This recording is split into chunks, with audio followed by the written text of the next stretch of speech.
Chapter 43 of The Tenant of Wildfell Hall, by Anne Brontë. October 10th. Mr. Huntingdon returned about 3 weeks ago. His appearance, his demeanour and conversation, and my feelings with regard to him, I shall not trouble myself to describe. The day after his arrival, however, he surprised me by the announcement of an intention to procure a governess for little Arthur. I told him it was quite unnecessary, not to say ridiculous, at the present season. I thought I was fully competent to the task of teaching him myself, for some years to come at least.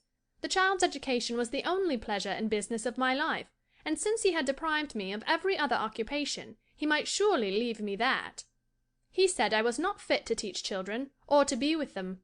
I had already reduced the boy to little better than an automaton.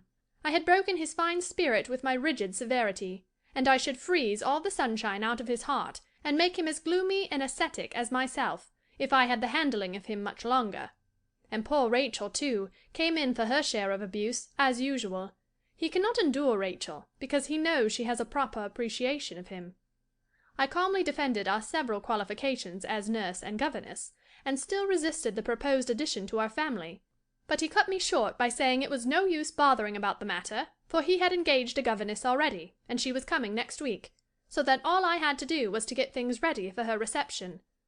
This was a rather startling piece of intelligence. I ventured to inquire her name and address, by whom she had been recommended, or how he had been led to make choice of her.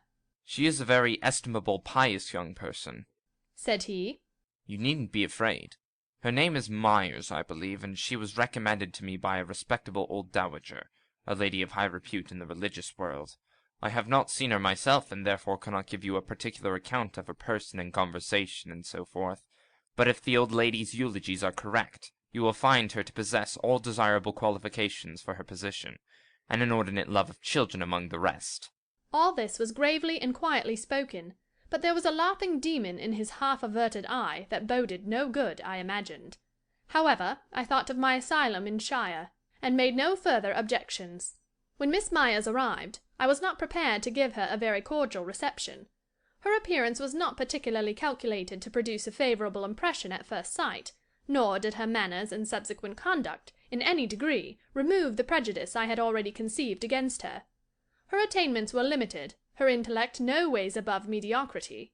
She had a fine voice, and could sing like a nightingale, and accompany herself sufficiently well on the piano, but these were her only accomplishments. There was a look of guile and subtlety in her face, a sound of it in her voice. She seemed afraid of me, and would start if I suddenly approached her. In her behaviour she was respectful and complacent, even to servility. She attempted to flatter and fawn upon me at first, but I soon checked that. Her fondness for her little pupil was overstrained, and I was obliged to remonstrate with her on the subject of overindulgence and injudicious praise, but she could not gain his heart. Her piety consisted in an occasional heaving of sighs, and uplifting of eyes to the ceiling, and the utterance of a few cant phrases. She told me she was a clergyman's daughter, and had been left an orphan from her childhood, but had had the good fortune to obtain a situation in a very pious family. And then she spoke so gratefully of the kindness she had experienced from its different members, that I reproached myself for my uncharitable thoughts and unfriendly conduct, and relented for a time, but not for long. My causes of dislike were too rational, my suspicions too well founded for that, and I knew it was my duty to watch and scrutinize till those suspicions were either satisfactorily removed or confirmed. I asked the name and residence of the kind and pious family. She mentioned a common name, and an unknown and distant place of abode, but told me they were now on the continent, and their present address was unknown to her. I never saw her speak much to Mr. Huntingdon, but he would frequently look into the schoolroom to see how little Arthur got on with his new companion, when I was not there.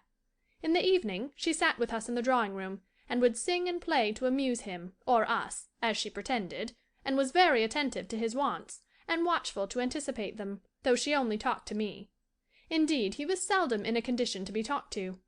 Had she been other than she was, I should have felt her presence a great relief to come between us thus, except, indeed, that I should have been thoroughly ashamed for any decent person to see him as he often was.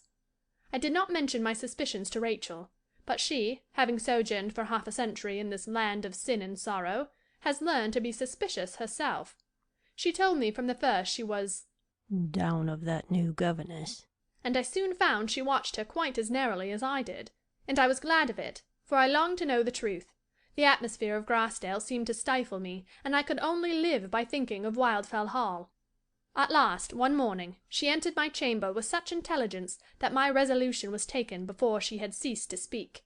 While she dressed me, I explained to her my intentions, and what assistance I should require from her, and told her which of my things she was to pack up, and what she was to leave behind for herself, as I had no other means of recompensing her for this sudden dismissal after her long and faithful service, a circumstance I most deeply regretted, but could not avoid. "And what will you do, Rachel?" said I. "Will you go home, or seek another place?" "I have no home, ma'am, but with you," she replied. "and if I leave you, I'll never go into place again as long as I live." "But I can't afford to live like a lady now," returned I. "I must be my own maid, and my child's nurse." "What signifies?" replied she, in some excitement. "You'll want somebody to clean and wash and cook, won't you? I can do all that, and never mind the wages. I've my bits of savings yet, and if you wouldn't take me, I should have to find my own board and lodging out of 'em somewhere, or else work among strangers, and it's what I'm not used to. So you can please yourself, ma'am." Her voice quavered as she spoke, and the tears stood in her eyes. "I should like it above all things, Rachel, and I'd give you such wages as I could afford, such as I should give to any servant of all work I might employ. But don't you see I should be dragging you down with me, when you have done nothing to deserve it?" "Oh, fiddle!" ejaculated she. "And besides, my future way of living will be so widely different to the past, so different to all you have been accustomed to." "You think, ma'am, I can't bear what my missus can? Surely I'm not so proud and so dainty as that comes to. And my little master, too, God bless him." "But I'm young, Rachel. I shan't mind it. And Arthur is young too. It will be nothing to him." "Nor me either. I'm not so old but what I can stand hard fare and hard work, if it's only to help and comfort them as I've loved like my own bairns. For all I'm too old to bide the thoughts of leaving 'em in trouble and danger, and going among strangers myself." "Then you shan't, Rachel," cried I, embracing my faithful friend. "We'll all go together, and you shall see how the new life suits you." "Bless you, honey," cried she, affectionately returning my embrace. "Only let us get shut of this wicked house, and we'll do right enough, you'll see." "So think I," was my answer, and so that point was settled. By that morning's post I dispatched a few hasty lines to Frederick, beseeching him to prepare my asylum for my immediate reception, for I should probably come to claim it within a day after the receipt of that note, and telling him, in few words, the cause of my sudden resolution.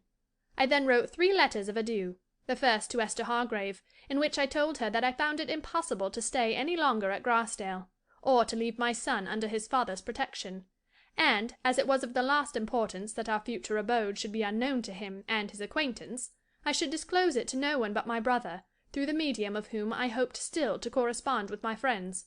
I then gave her his address, exhorted her to write frequently, reiterated some of my former admonitions regarding her own concerns, and bade her a fond farewell.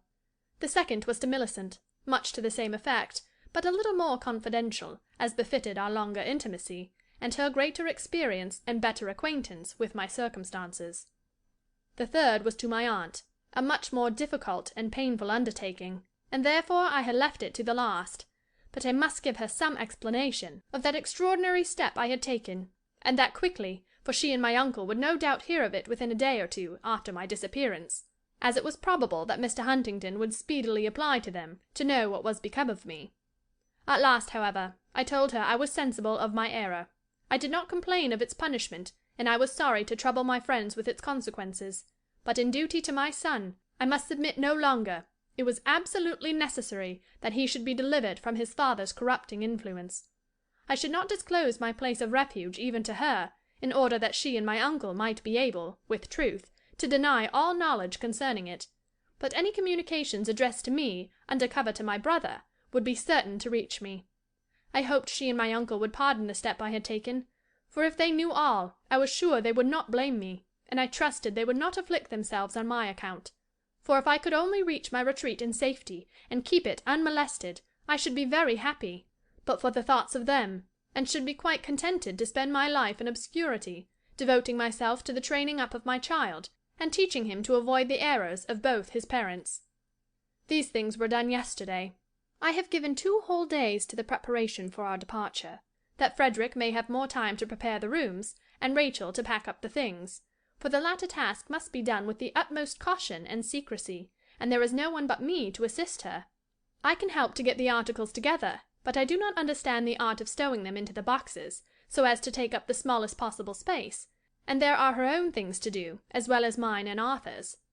I can ill afford to leave anything behind, since I have no money, except a few guineas in my purse, and besides, as Rachel observed, whatever I left would most likely become the property of Miss Myers, and I should not relish that. But what trouble I have had throughout these 2 days, struggling to appear calm and collected, to meet him and her as usual, when I was obliged to meet them, and forcing myself to leave my little Arthur in her hands for hours together.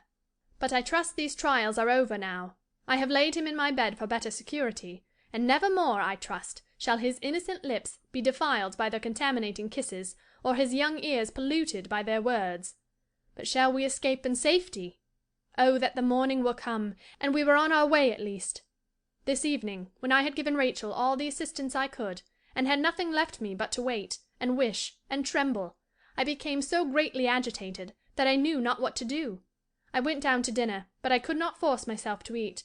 Mr. Huntingdon remarked the circumstance. "What's to do with you now?" said he, when the removal of the second course gave him time to look about him. "I am not well," I replied. "I think I must lie down a little. You won't miss me much?" "Not the least. If you leave your chair it'll do just as well.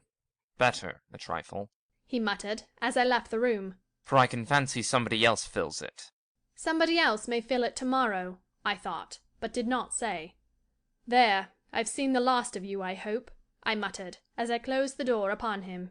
Rachel urged me to seek repose at once, to recruit my strength for tomorrow's journey, as we must be gone before the dawn. But in my present state of nervous excitement, that was entirely out of the question. It was equally out of the question to sit, or wander about my room, counting the hours and the minutes between me and the appointed time of action, straining my ears, and trembling at every sound, lest someone should discover and betray us after all. I took up a book and tried to read. My eyes wandered over the pages, but it was impossible to bind my thoughts to their contents. Why not have recourse to the old expedient, and add this last event to my chronicle? I opened its pages once more, and wrote the above account, with difficulty at first, but gradually my mind became more calm and steady. Thus several hours have passed away. The time is drawing near, and now my eyes feel heavy and my frame exhausted. I will commend my cause to God, and then lie down, and gain an hour or 2 of sleep. And then! Little Arthur sleeps soundly. All the house is still. There can be no one watching. The boxes were all corded by Benson, and quietly conveyed down the back stairs after dusk, and sent away in a cart to the M coach office. The name upon the cards was Mrs. Graham, which appellation I mean henceforth to adopt. My mother's maiden name was Graham, and therefore I fancy I have some claim to it, and prefer it to any other, except my own, which I dare not resume. End of Chapter 43.